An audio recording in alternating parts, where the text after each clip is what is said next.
Hello, welcome to the Edmunds CarCast podcast. I'm Matt, the moderator, DeAndre, here with Alistair Weaver. How are you? Did you have I'm a good, good, thanks, Matt. good Hot 4th of weekend in July LA. weekend? 4th of July weekend. Normally I go to Europe at this time to see family and take advantage of the extra vacation, but this year I'm here. It's been fantastic. We all went down the beach, had the proper, my kids, I might sound British, but my kids are American, so we had we got the Yeah, little American flag in the plant pod at the front door. We all went down the beach. It was good times. everyone's good. Everyone's got their fingers and toes. Nothing got damaged. No, Nobody lost any limbs. bit of sunburn, but apart from that, we're clinging on. Yeah, that's the British part, I think. The the sunburn part. Yeah, that's the tradition. Yeah. Yeah, it was good. Yeah, we had a good time. We went out with some friends and we usually go out. A friend likes to barbecue and he's really, really good at it. And he lives in a neighborhood that allows some amount of fireworks or certain rules about like how high they shoot or whatever. I don't know what the deal is. It's kind of weird, but so we just sit out there and watch some of the fireworks. A lot of the neighbors come out and shoot fireworks, but everyone made it home safely. Nobody caught on fire. Nobody should let me loose with a firework. I'm happy to Nobody watch from lost any afar. limbs. So it was good. I Interesting things that happened over the weekend, though, of course, as well, is Trump's big, beautiful bill. And there's a lot of things in there that do affect the automotive world. And I want to get into that as well. But before we get into that, let me tell you about Bet Online. It's the world's most trusted betting platform and your number one source for all your sports betting action. With baseball season in full swing and we're deep in an NBA and NHL finals, BetOnline has more ways to stay in on the action with the latest odds, news, and scores, even live in-game betting while the games are being played. And we keep the dog days of summer rolling with the largest selection of odds on everything, including MLB, UFC, and boxing, and to tennis and NFL futures as well.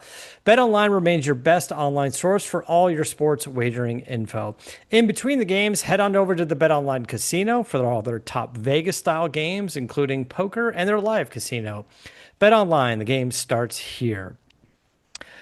Okay, so yeah, interesting. I know you were kind of digging into this a little bit more than I have so far, but EV tax credits are gone, and there's a little bit more. So, do you have some detail on what's Yeah, going to happen now? Now it's that it's it, signed in, July 4th, it was officially signed by the president. it So, what does it's that pretty mean? seismic, and I think to be honest, even now people are still kind of picking through the detail and picking through the implications because It's like a this has been 900 a page document overall, by the way. It's massive. yeah, and even some of the online, some trying to get into the EV or the automotive bit because it's quite nuanced. But I mean, the headlines are, I think this is a seismic moment for the whole EV market. There was a lot of talk about, it being December the 31st when EV tax credits go away. There was talk about would there be exemptions of people like Lucid and Rivian who haven't actually sold that many, so it Mhm. leveled the playing field for them. What was all this going to shape out like? The reality is none of that is happening, and EV tax credits are gone on the end of September, September the 30th. Okay, So, so just a few months away now. yeah. And so now it's like, okay, so what happens? What happens now? So basically, if you're in the market, just to recap on where we were, you used to get 7.5 grand, depending on your income, you get 7.5 grand off the purchase price of a new one, $4,000 off the price of a used one. All of that's gone away. And also the leasing. I mean, let's face it, most EVs recently have been leased because then you didn't have the income restrictions and all the rest of it. The tax credit on the leasing has gone away as well. So it's all gone. Right. So what does this mean? Well, I think the NADA, the Dealer Association, came out and said there's about 140,000 EVs. This is talking to Automotive News, 140,000 EVs sitting on lots, which will now, everybody's now going to attempt to sell these before the end of September. So there's almost two stages to this. It's like, okay, what happens now between now and the end of September when the tax credits go away? And then what happens to the EV market after September? Because Yeah. then there will be no differentiation from a tax perspective between an EV and a gas car. So it's going to have to sell on merit and everybody's going to have to buy an EV because they want an EV, not because it's a great deal. So for a manufacturer, it's a tough moment because, I think we've all been reporting and we've talked many times on the show about the fact that there's a lot of money being pumped into the EV market to try and shift them. We've seen Honda Prologues at $220 a month near me, which is an extraordinary deal. But that's with the tax credit. Yeah. If you then lose the tax credit, that $220 deal becomes $400, $450. At what point are people going to buy a Prologue, or are they going to buy a CRV and be done with it? So, what do you do if you're Honda? Do you put more money against the Prologue, in which case you're just massively subsidizing the EVs, or you just say, all right, let the market decide, we'll build less, we won't invest in more going forwards, and we're kind of done. It's that kind of shift. I think it really is that big a deal. And then do the manufacturers start to figure out ways to subsidize or figure out, can they eat a little bit of profit? Can they cut into that? Like, especially on the lease deals when maybe they have a little more flexibility, can they go, you know what? A Prologue was $230 a month with the tax credit. Is it going to be $300 a month after, or are they going to go, well, we can get close. Maybe they can eat some of it and it's $250 a month. I wonder how much. But there's no profit to eat, so they're losing money at that price. Yeah. So it's just a question of, like, does Honda feel the need to sell EVs in America at that Well, point? So it's got this production that it's built up. It's got this, well, it's a joint venture with GM. It's got all this money that they're spending. There's all the zero. If you take Honda as an example, they've done this joint venture with GM to create the Prologue and the Blazer, and then they're doing their own zero range, which are these really cool futuristic looking things, which are EVs. But they're now going to be looking at the market saying, well, after all this is done, if there's no tax incentive, are people actually going to buy EVs? And if they are, how many people? And if people are going to buy EVs, are they going to buy a Honda EV? So it's usually, I think the other thing that, just to expand it slightly, which is I think has been missed in a lot of the reporting of this, particularly in the US.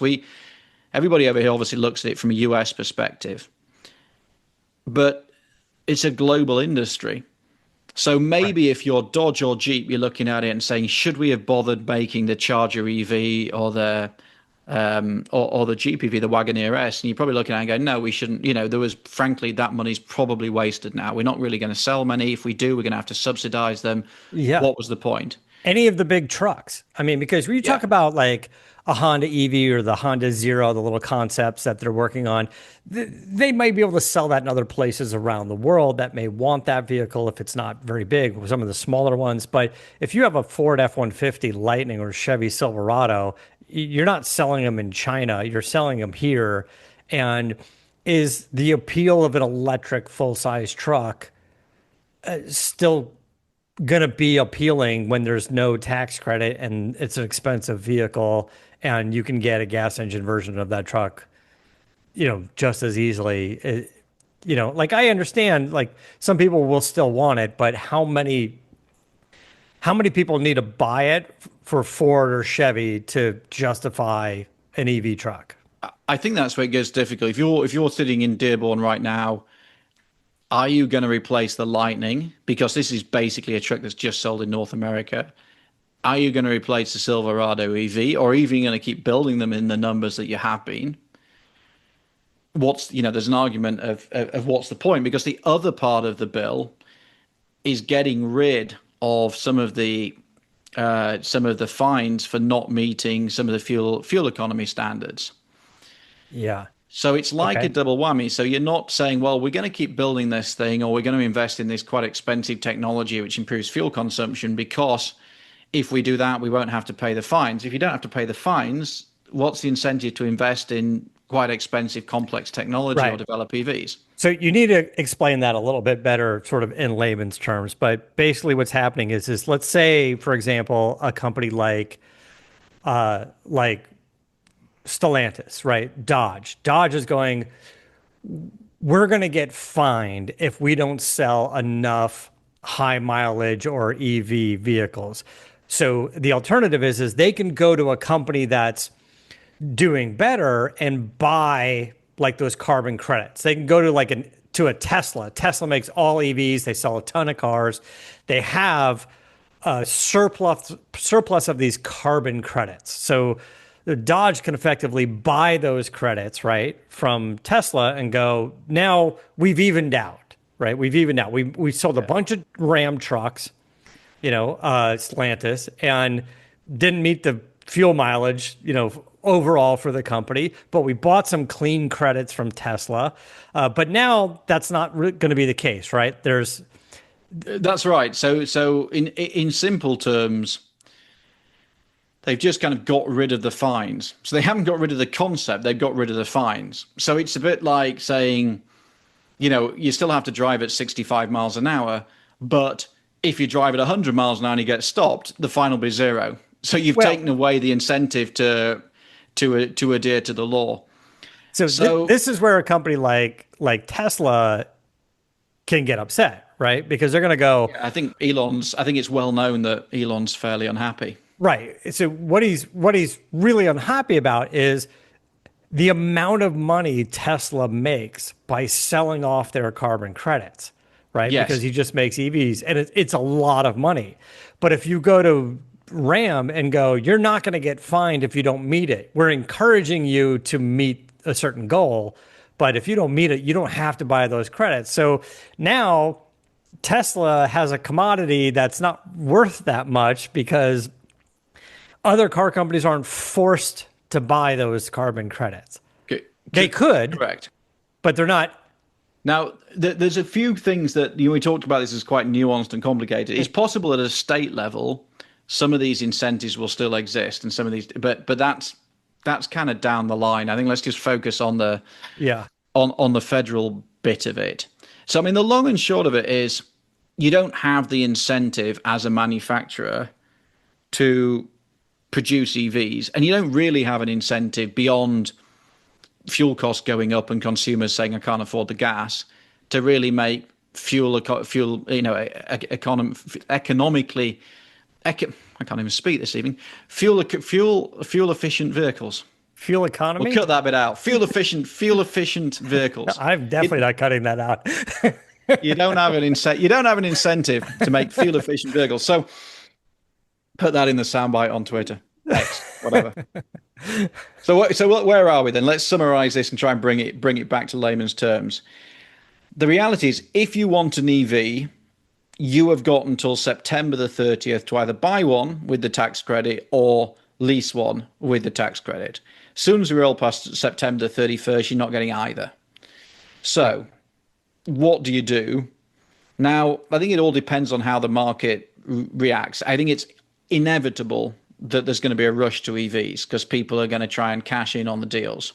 And there's enough people out there buying EVs that are like let it go. I'll give you myself. We have a family car. It's a Genesis GV60. It's due. The lease is up next May. I was like, is there any way that I can chop the lease in? Do you think I could do a deal? Do you think I could like sell the car to a third party like CarMax, get the and then lease another one? Is that is there something to take advantage between now and September? Yeah, but like if you're going to do another 3-year lease, you don't want to wait till May. You got to get it done. Yeah. And the reality is, we like our EV. It makes a lot of sense in LA. So, but so I think if you're in the market for an EV and you can get one now, go for it. There is the argument, what will happen, say, in September? If the dealers have got loads of stock, will there be like mega deals going to take advantage of tax rates as they try and, as they panic? Or I suppose if the stocks are dwindling, it might go in the other direction. So my personal advice is, if you want an EV, start shopping now. Take advantage of the tax break. There is also a kind of double tax break potentially. So I told you this was complicated. In the bill, there is a tax on, you can basically offset your interest on your auto loan. So up to $10,000 a year in loan interest. So what that means is, let's say you buy an EV for 50 grand. You can get your 7.5 grand off on your purchase price. And that's under the Biden rules. Then under the Trump rules, you can now, as long as it's made in America, so let's say it's a Tesla, you can now offset the cost of the loan, the interest on the loan on your tax bill. But there are income restrictions on this. I think it's like 200 or 250 if you're filing jointly. So I mean, quite a high level, Yeah. admittedly. But you do need, and I think, but then the tax break if you're buying a new EV is only up to I think 80,000 on an SUV, and then there's income restrictions again. So like figure it out, talk to an accountant, but on the assumption that that you don't earn too much, basically, you could potentially buy an EV and benefit from two different tax breaks, one of which would be the Biden incentive to buy an EV, one of which would be the Trump incentive to buy America. Right. Okay. So But you yeah, can only do that up to September the 30th. So talk to your accountant, get going.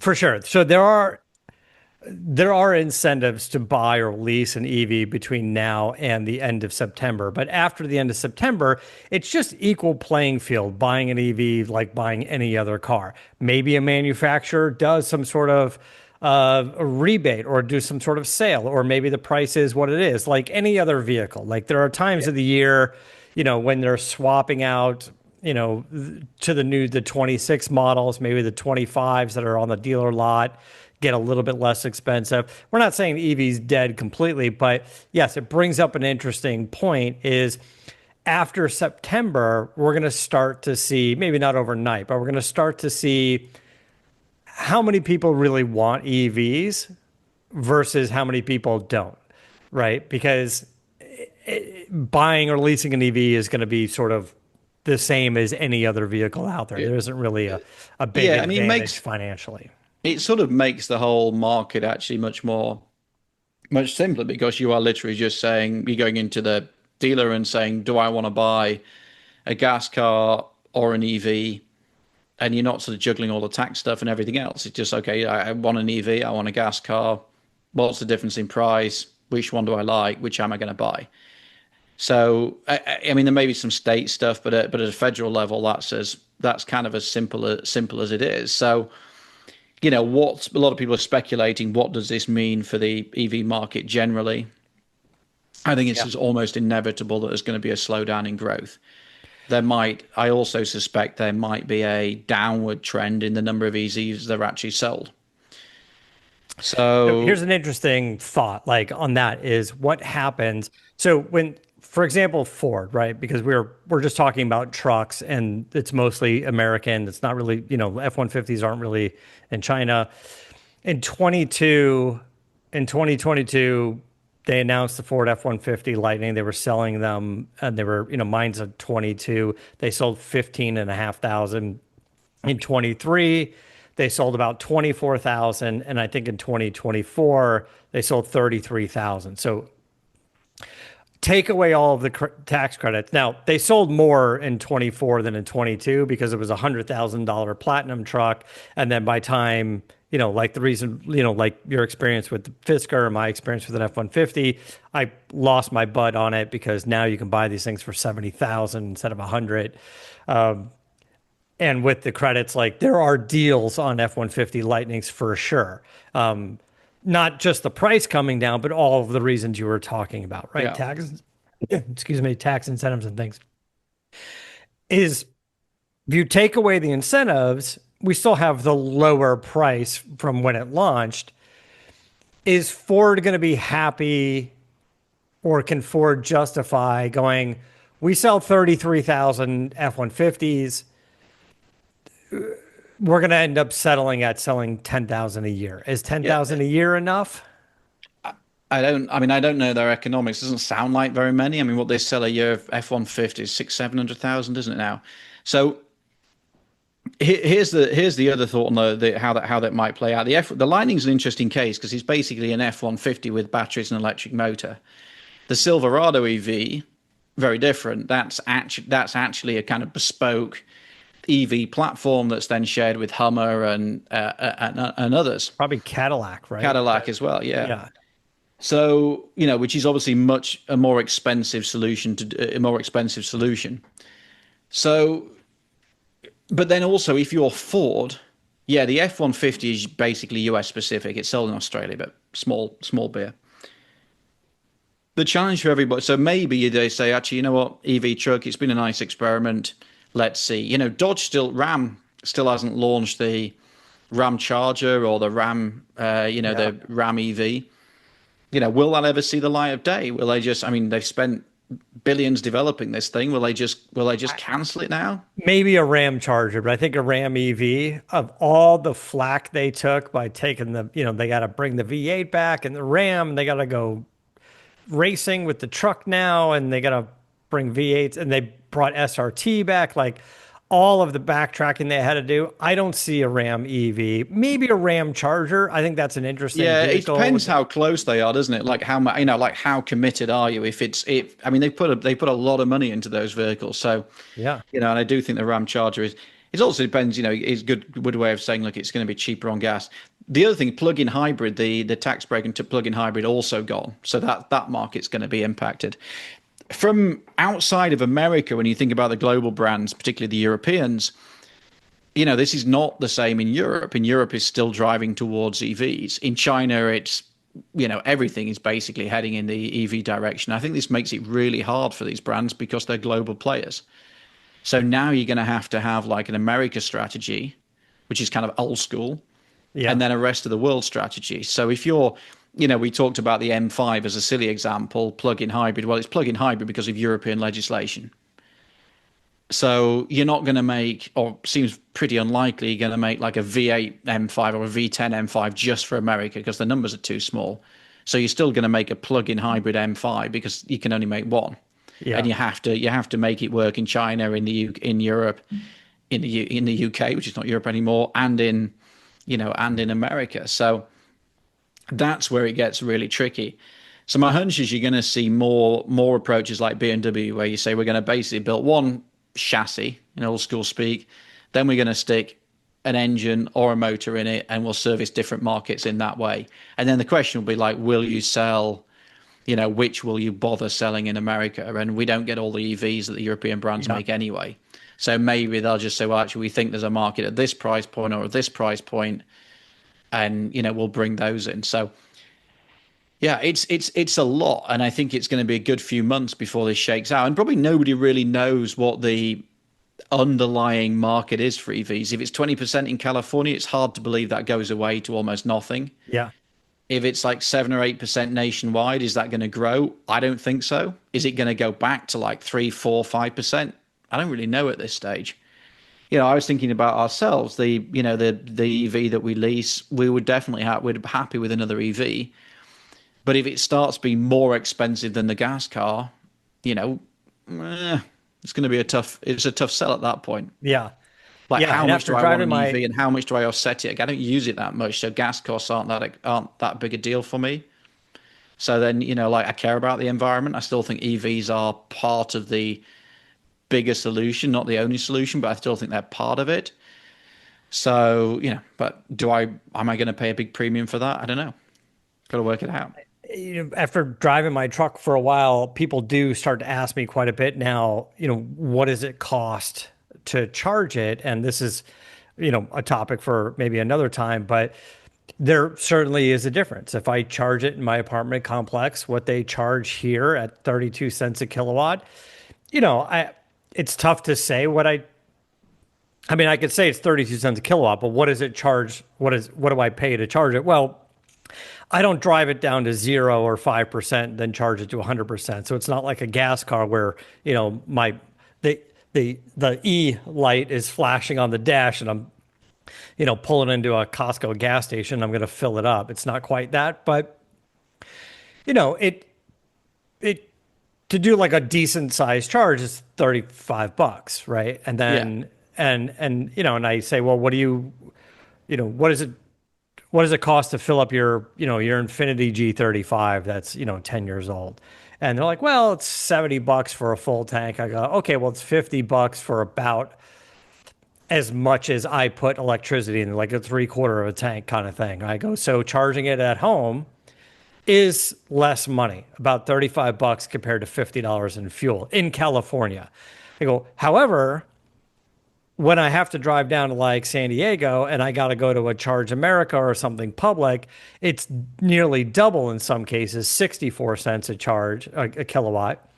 So no, it's not cheaper because now it's No. $70 for three-quarters of a fill, if you I think will. that the other part of it is, just the perception and the image, because we've all been saying the infrastructure, particularly for trucks, the infrastructure is just not ready. And now, everybody's moving across the Tesla plug and using Tesla superchargers. It's got better, but it's still not quite there. And I worry about like the PR argument. If you lose the perception is more important than the reality.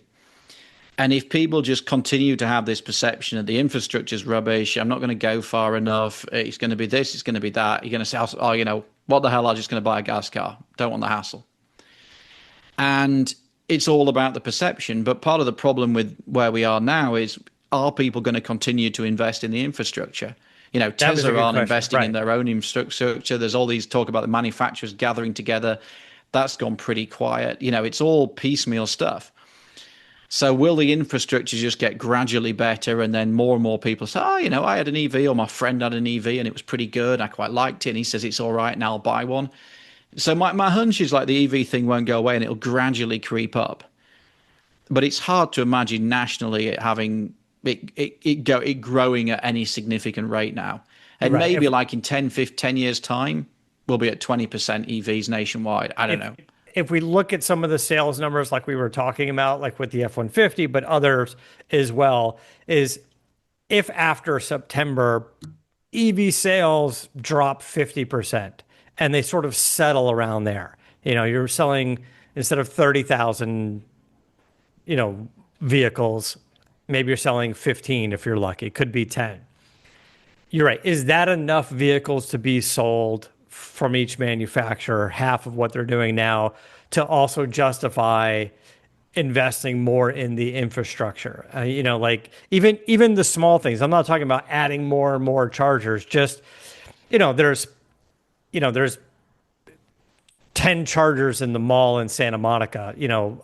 Six of them are crushed or run over, or they're broken. Yeah. Like, is anybody going to fix them? Or they're like, eh, Well, the business model for consumer charging has been rubbish for some time. So yeah, yeah, it's I there's part of me, I don't want to get into politics, there's part of me says, like,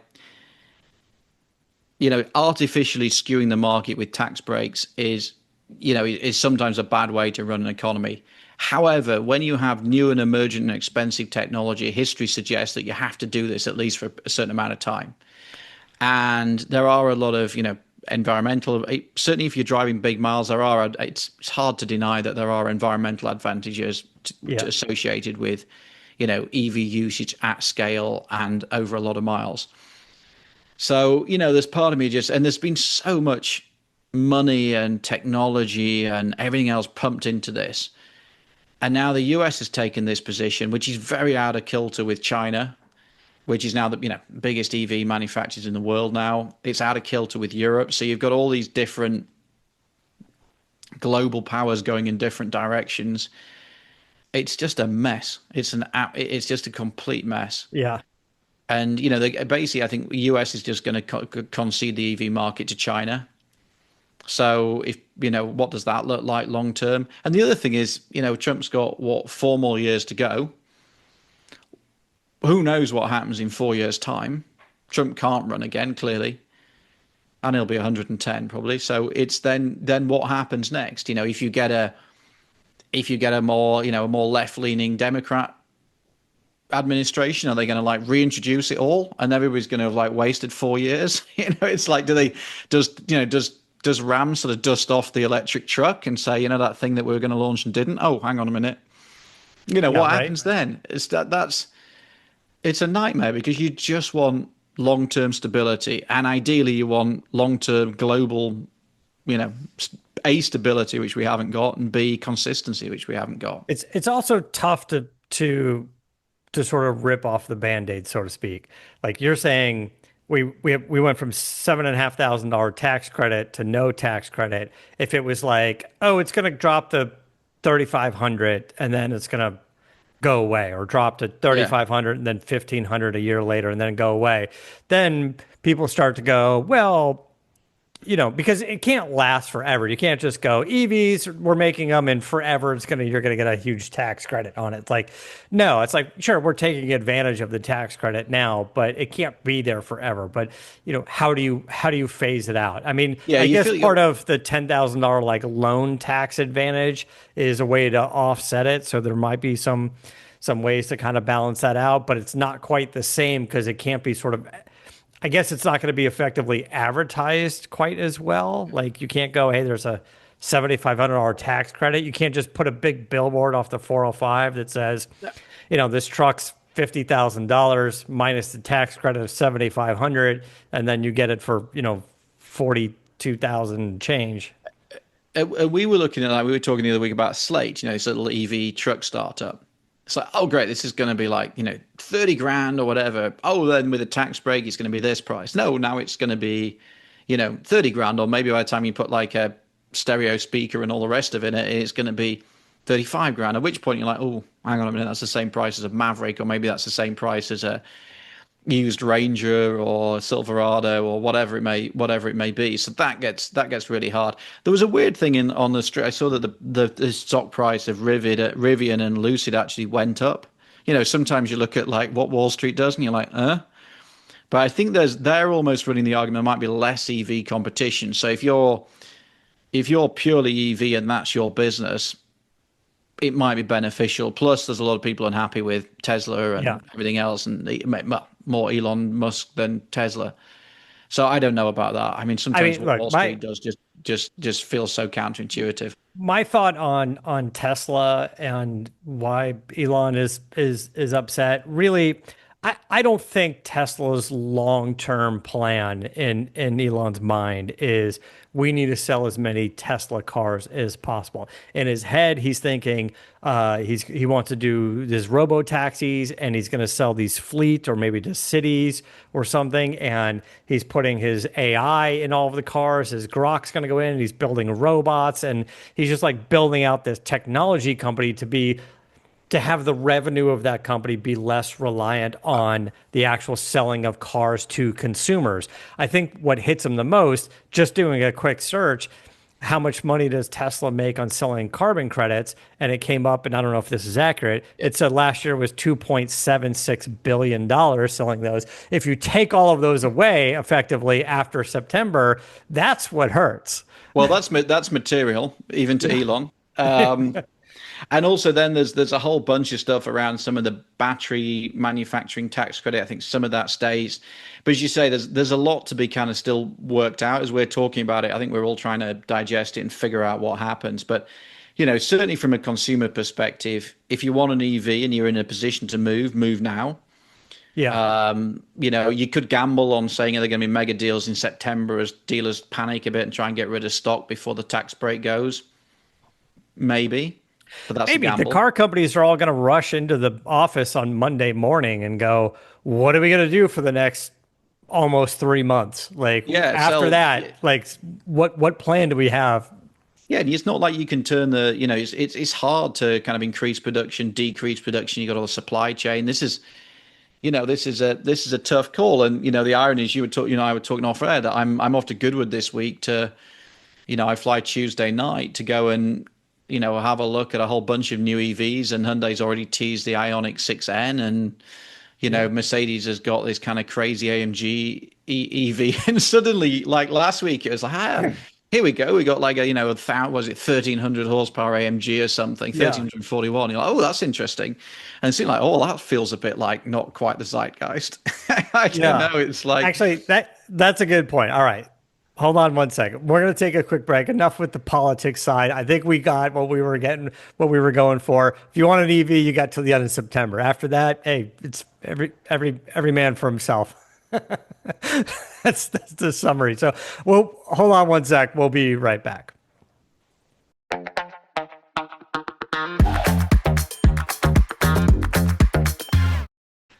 Okay, so yes, you're heading out to Goodwood. I wish yeah. I could go. I understand there's going to be an amazing sort of Gordon Murray thing going on, this There's all celebration sorts of of his entire career. it's going to be. I'm going to be there. It used to be started off as like a 2 day event, then became a bit 3 day. Now it's 4 day. I'm going to be there Thursday, Friday. I haven't been since I moved to America, which was the beginning of 2018. And when I lived in the UK, I used to go every single year. And after a while, you're a bit like, it's kind of the same. It got bigger and bigger. It got more and more commercial. And if, like me, you went in the early days when it was a bit more clubby, then it's Yeah. sort of, you're a bit like, it's not quite what it was. So I'm actually really excited because I haven't been for 8 years. And it's become this big global event. I've got 3 members of the team, including myself, going out there. Somebody out somebody out there with Jaguar Land Rover, somebody out there with Subaru, all running big things there. It's become, with the auto show going down, this has become a big global event in the way that Car Week in the US is. It's kind of like, okay, you do Goodwood in the UK, you do Car Yeah. Week in the US. So it's a big deal. Ferrari have got a whole bunch of stuff going on there. They've got various unveils. Hyundai's got a global event. They're shipping everybody in from Korea and all around the world. So yeah, it's become this mega event. And then also you've got all the Formula One cars and everything else blasting up the hill. So, Yeah. and that's been the balance for it. It's kind of gone from when I started out, it was basically the Duke of Richmond and his friends driving fancy stuff up the hill. Then it morphed into like, motors, everybody from the motorsport world. And then he realized the way to make money was to get Jaguar Land Rover to build a massive pavilion and, run it as basically a customer event. Yeah. And then it just became a big sort of corporate free for all. And I think the Chinese I, brands I are now mean, got, Mercedes pops up a pavilion. Ford has one. Lamborghini. When I was there years ago, Lamborghini even had, effectively a booth, but booth plus. you know, um, I'm going to be excited to go back. It's so, there's some interesting stuff there. Ionic 6N has been teased. That's the Ionic 6 has had a facelift, but this is the spacious sedan version Ionic 5N that we've talked about loads. So, that's gonna yeah. be that's gonna be pretty exciting. That's a super fast performance sedan, and they've already shown a little teaser with a pretty big rear wing, so it's not gonna be subtle. So the Ionic 6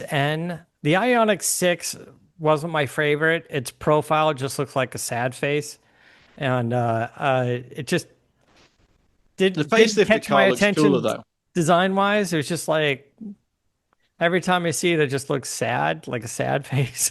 It's got uh, it's got that kind of like 1930s streamliner vibe about it, but the facelift is quite rare that facelifted versions of cars actually look better. And I actually think that the facelifted version of the Ioniq 6 is better looking because they've got new lighting technology. So you no longer have to have those big fish eyes. Now you've got like a little LED yeah. strip that actually makes, I agree with you, it makes the whole thing hang together a bit more. So So that'll be interesting to see. But I want to talk about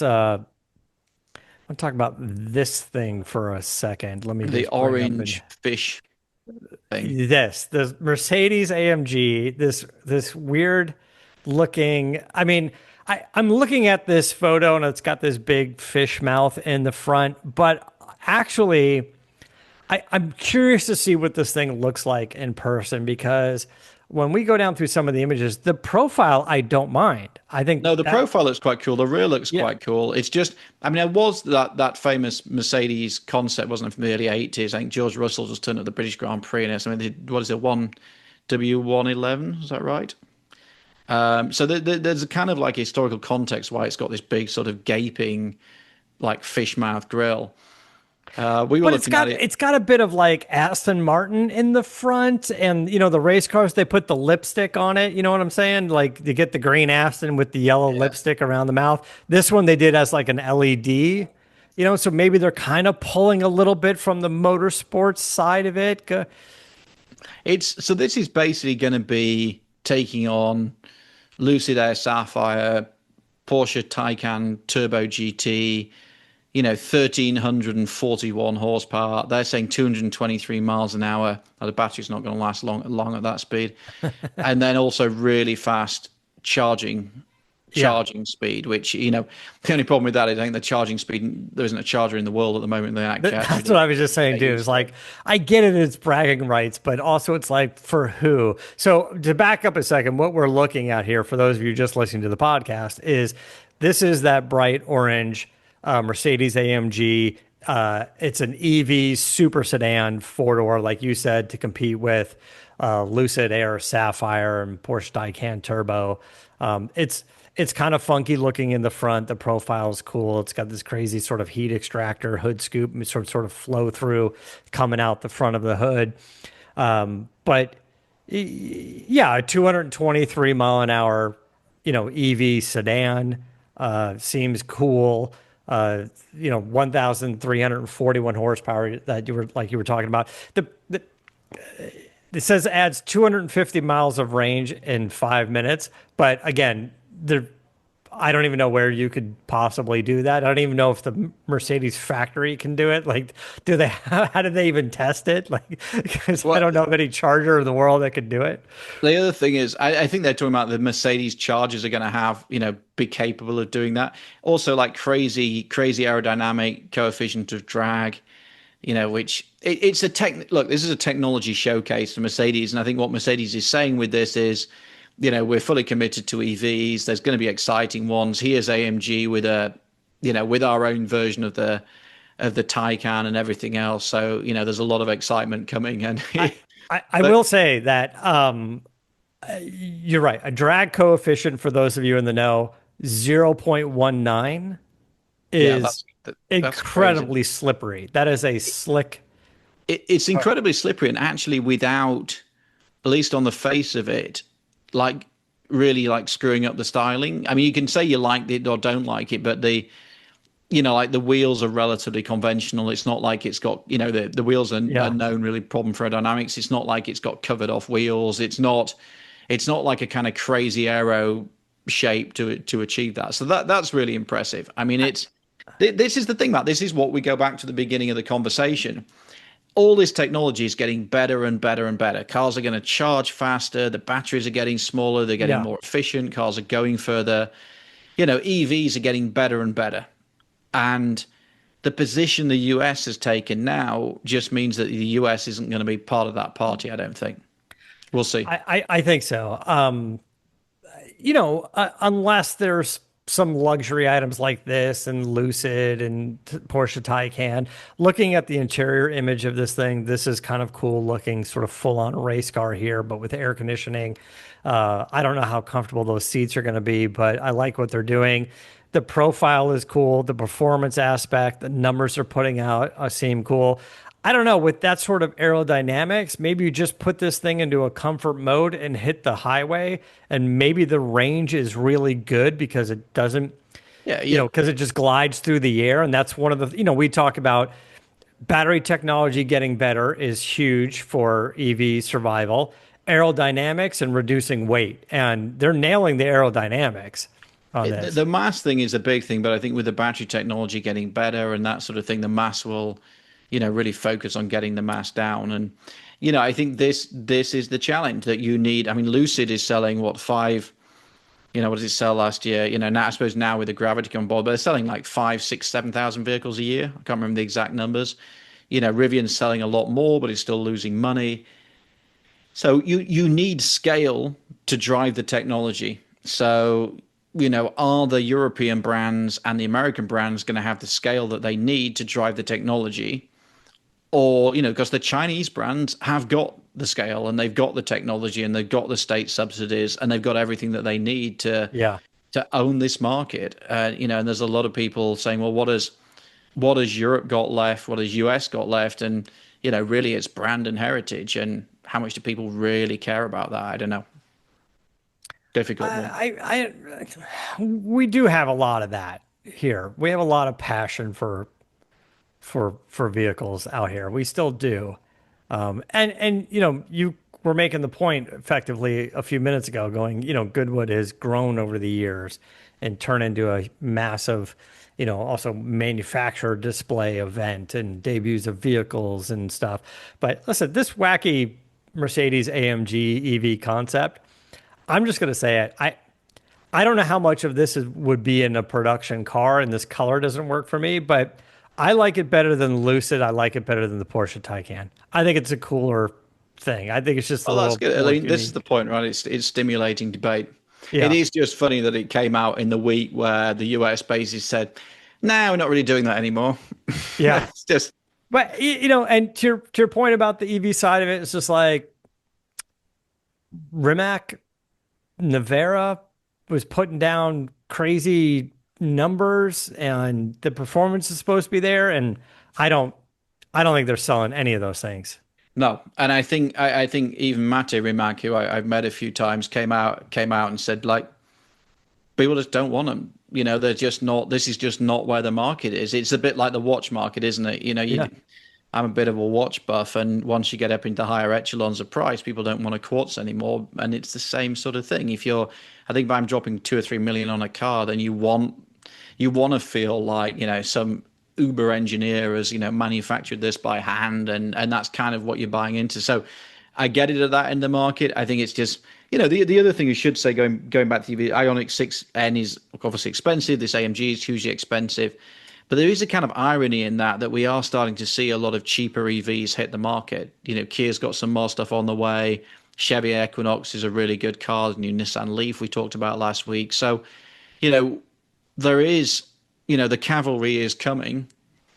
It's just can they succeed without the tax break? And I guess time will tell.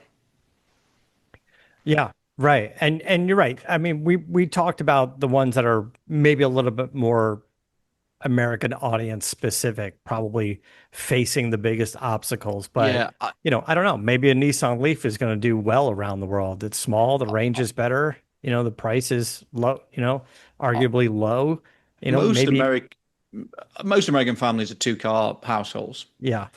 So it makes, to my mind, if the EVs, can be got in a decent price, a good two-car household in America, particularly in the more metropolitan areas, is an EV and a gas.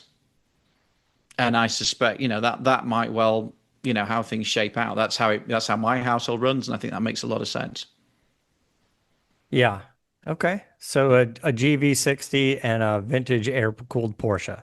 That's the way to That's go. not a typical household. I mean, I do have access to other vehicles.